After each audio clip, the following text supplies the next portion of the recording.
রাব্বুকা, সে বলে দেবে রাব্বি আল্লাহ। যখন ইমানদারকে জিজ্ঞাসা করা হবে ওয়া মা দীনুকা, ইমানদার বলে দেবে দীনি আল ইসলাম, আমার ধর্ম হলো ইসলাম। যখন জিজ্ঞাসা করা হবে মান হাদা রাজুলুল্লাযী বুইসা ফীকুম, এই মহান মানবকে যাকে তোমাদের মাঝে নবী বানিয়ে পাঠানো হয়েছিল। আমরা কি নবী দেখছি? সাহাবায়ে কেরাম দেখছেন, ঠিক না?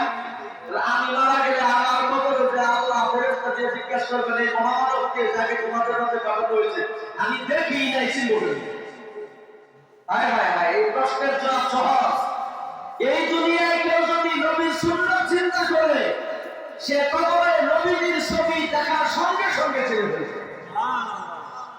আর সুন্নাত চিন্তা করে যারা এই দুনিয়াতে চলবে, তারা তো দুনিয়াতে ঘুমের মধ্যে স্বপ্ন দেখবে নবীজির। ঘুমের মধ্যে নবীজিকে স্বপ্ন দেখবে কারা? তারা সুন্নতের পাইকার, পরিপূর্ণ সুন্নতকে ফলো করে চলে, প্রতিদিন ওযুর সাথে শয়, পাক বিছানায় শয়, দরুদ শরীফ পড়তে পড়তে তারা একদিন না একদিন নবীজিকে দেখবেই দেখবে।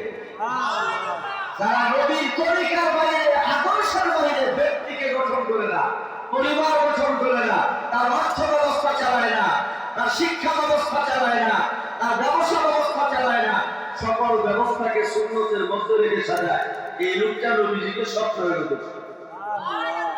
হাদিসের মধ্যে নবীজি বলেন মা রাআনি ফিল মানাম, ভালো করে বুঝেন, যে ব্যক্তি আমাকে স্বপ্নে দেখলো, সুবহানাল্লাহ বলেন, যে ব্যক্তি আমাকে স্বপ্নে দেখলো বা কান্না রাআনি, নবীজি বলেন সে যেন আমাকেই দেখলো। সুবহানাল্লাহ।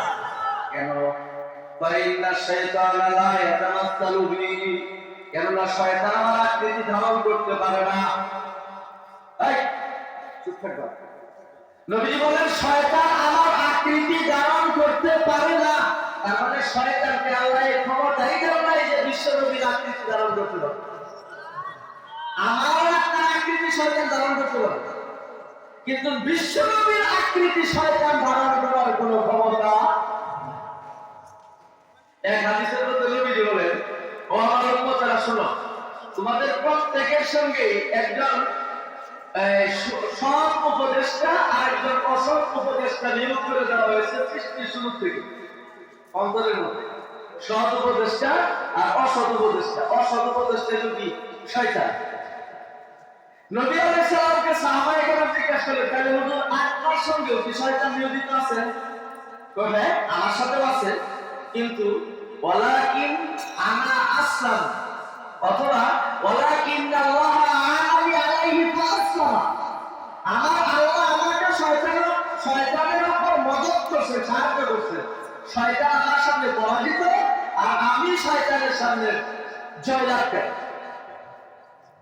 শয়তানের সঙ্গে জয়লাভ করার সাহায্য বিশ্বনবী কে করেছে? এই জন্য শয়তান নবীজির উপর দাঙ্গা বাইরে আকাম করতে পারছে। কিন্তু আমি আর আপনি শয়তানের সঙ্গে জিহাদ করতে হবে। নবীজির সঙ্গে শয়তানের জিহাদের প্রশ্ন আসে না। নবীজি সম্পূর্ণ একবারে কমপ্লিট সেভের মধ্যে আল্লাহ তাআলার পক্ষ থেকে কন্ট্রোলে, আর আমি আপনি ওই কন্ট্রোলে নাই। আল্লাহ আমাকে বিবেক দিয়েছেন এবং জিহাদ করার জন্য বলেছেন ওয়াজাহিদু ফিল্লাহ হাক্কা জিহাদিহি ওয়াজতাবাকুম ওয়া মা জাআলা আলাইকুম ফিদ-দীনি মিন হারাজ মিল্লাতা আবিকুম ইব্রাহিম ওয়া সাম্মাকুমুল মুসলিমিন। তোমরা নফসের সঙ্গে পরিপূর্ণ জিহাদ করো। নফসে শয়তান, নফসে শয়তান, নফসে তো শয়তান, এটার বিরুদ্ধে চলো না।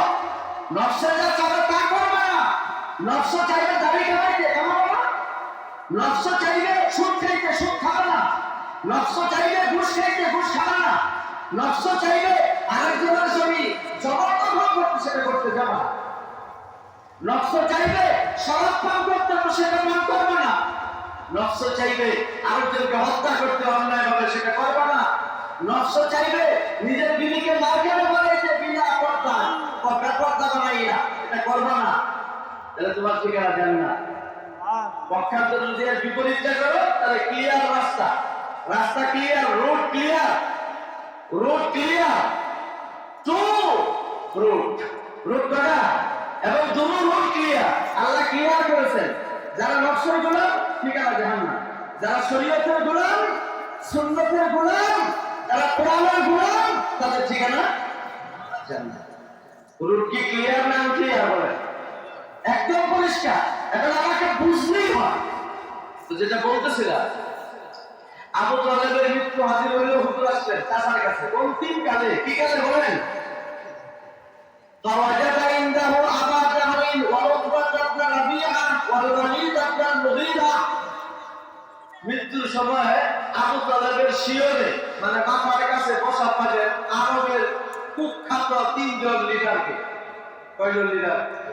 বড় নেতা, বড় সর্দার আবু জাহল, উতবা, রবিয়া, সাইবা, এদেরকে তিন চারজন। কি জন্য তারা গেছে? ব্যারিকেড দিছে আগে, কারণ তারা জানে মুহাম্মদ বাইশটা তার চাচা আবু তালেবের মুমিন বানানোর জন্য যা চেষ্টা করতেছিল। এখন আবু তালেব অন্তিমকালে মুহাম্মদ তো চান্স খুঁজবো যে কোন সুযোগে আমার চাচার ইমানদার বানাইতে পারে। এই জন্য আগেই বলা যেন অগ্রিম অ্যাডভান্স গিয়া আবু তালেব তো নেতাদের একজন, খুব মান্যবর আরবের মানুষের কাছে ওই সময় ছিল। আবু তালেব আব্দুল মুত্তালিবের ছেলে না? নবী আলাইহিস সালাম নির্ভয়ে, নবী আলাইহিস সালাম তো ভয় করতেন না কাউকে। মুসলমান তো বীরের জাতি, তারা ভয় করতে না। কিন্তু আমি তো সেই কোয়ালিটির মুসলমান না, কারণ এসে এই বেঈমান কাফের মুশরিকদেরকে নাস্তিক লিডারদেরকে ডরাই, আল্লাহকে ডরাই না। এই জন্য বন্ধুকে ডর আল্লাহ অন্তর ঢুকে দিচ্ছে। আল্লাহ যদি আপনি ডরান, কোন বেদার প্রতি আপনার ভয় থাকবে না। আপনি হকটা যেটা রাইট শরীয়তের কথা, যেটা কোরআনের কথা, এটা আপনি লাখো কোটি মানুষের সামনে বলতে পারবেন যদি আপনার জীবন এবং মরণের বলেন। এখানে কোনো সিকিউরিটি আছে, পুলিশের গার্ড আছে, কিন্তু গার্ড যে আছে এটা মানে হ্যাঁ কি কারা বেষ্টন দিয়ে রাখছে? কে পাঠাইছেন? আমরা যদি মাপদরি করেন, ফেরেশতা যদি শুরু করে গুলি ফিরাইতে পারবেন, ট্যাগেল দিতে পারবেন? সেই সৈনিক এখনো আছে। কিন্তু বদরের যুদ্ধে মুসলমানদেরকে জয়লাভ করার জন্য, তাদেরকে সাহায্য করার জন্য 1000, 3000, 5000 ফেরেশতা যে আল্লাহ পাঠিয়েছেন, সেই আল্লাহ কি এখন আছেন না? এখনো মুসলমানরা যদি কাফেরদের বিরুদ্ধে যুদ্ধে ঝাঁপিয়ে পড়ে, বদরের সেই অবতীর্ণ ফেরেশতাদেরকে আল্লাহ তাআলা এখনো পাঠিয়েছেন। সুবহানাল্লাহ। ওয়া আনতুমুল আ'লাউন ইন কুনতুম মুমিনিন। আল্লাহ বলেন, হে মুসলমানের জাতি, তোমরাই বিজয়ী জাতি হবে যদি তোমরা সত্যিকার অর্থে ঈমানদার হও। ঈমান রাখবে সত্যি সত্যি, জয় নিশ্চিত।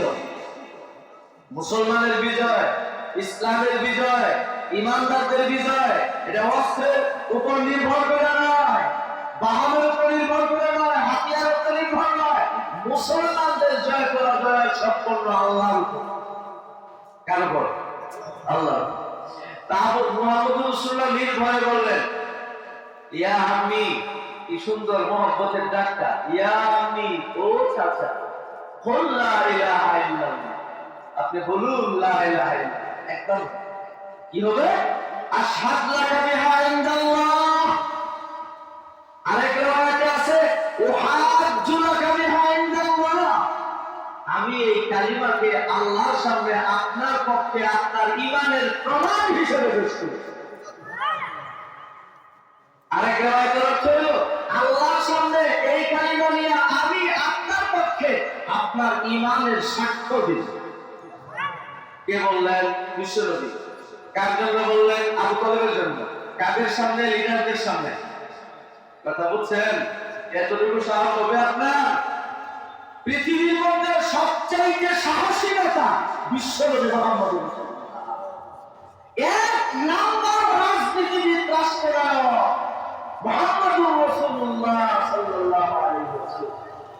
ওনার চেয়ে শ্রেষ্ঠ রাষ্ট্রনায়ক পৃথিবীতে জন্মায় নাই আর জন্মাবেও না। তিনি রাষ্ট্র পরিচালনা করে দেখিয়ে গিয়েছেন রাষ্ট্র কিভাবে পরিচালনা করতে হয়।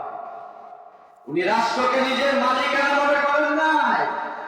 উনি রাষ্ট্রনায়ক হওয়ার পরে পুরো রাষ্ট্রকে, সারা দুনিয়ার মালিক আল্লাহকে মনে করছেন। উনি রাষ্ট্রের সম্পদকে নিজের সম্পদ মনে করেন না। উনি কখনো নিজের ইচ্ছা মতো স্বাধীনভাবে একবারে আপনার কি বলে এটা অনধিকার চর্চা করে না, লাগামহীন ভাবে রাষ্ট্র পরিচালনা করেন না, উনি পরামর্শের ভিত্তিতে রাষ্ট্র পরিচালনা করেছেন। তার পরামর্শ পরিষদের সদস্যবৃন্দের মধ্যে আবু বকর, ওমর, উসমান, আলী ইনারা ছিলেন। এদেরকে গঠন করে উনি রাষ্ট্রনায়ক হওয়ার উপযুক্ত বানিয়ে দিয়েছেন এবং ব্যর্থহীন কণ্ঠে ঘোষণা করে গিয়েছেন, ও আমার সাহাবীরা, তোমরা মনে রেখো, তোমাদের জন্য আমার আদর্শকে আঁকড়ে থাকা আবশ্যক। আমার পরবর্তীতে 4 খলিফা আবু বকর, ওমর, উসমান, আলী, এই 4 খলিফার আদর্শকে আঁকড়ে থাকা ওয়াজিব। কথাটা বুঝতে পারছেন? সুবহানাল্লাহ। তো আবু তালেবকে যখন দাওয়াত দিলেন, তখন আবু জাহল কই জানেন, চাচা বললেই গেছে, একবার বাতিজার দিকে চায়, আমার নিজের দলের লিডারদের দিকে চায়, না করি বাচ্চার দিকে মায়া লাগে, আমার নেতাদের দল সার্ভার হচ্ছে না, বুঝছেন না? এবার আবু জাহল কয় কি, ফাকালা আবু জাহল আতারগাবু আমিল্লাতি আব্দুল মুত্তালিব, এই লেখা, তুমি কি আব্দুল মুত্তালিবের ধর্ম ত্যাগ করে মুহাম্মদের কথায় নতুন ধর্ম অবলম্বন করে দুনিয়া থেকে যাবা? সারা জীবন দল করলা আমাদের সাথে, অন্তিম কালে তুমি দুয়ারে কানে করবা। এটা কে বলতেছে? আবু জাহল। কাকে? আবু তালেব। সারা জীবন আমরা এক দলের রাজনীতি করলাম, কুফরির রাজনীতি, শিরকের রাজনীতি, নাপাক রাজনীতি, কুফর শিরক নির্ভর রাজনীতি, নাপাক কামতন পাপ গালাতেই করলাম। কথা বুঝেন না? আর তাই গানা শরীরের আগে 2 নাম্বার হয়ে যায়, কিন্তু কুফরির নাপাক শিরকের নাপাক তো 2 নাম্বার হতো না। এটা অন্তরের থেকে বের করে কালিমা পড়ে নতুন ভাবে ক্লিয়ার হতো, কঠিন নাপাক।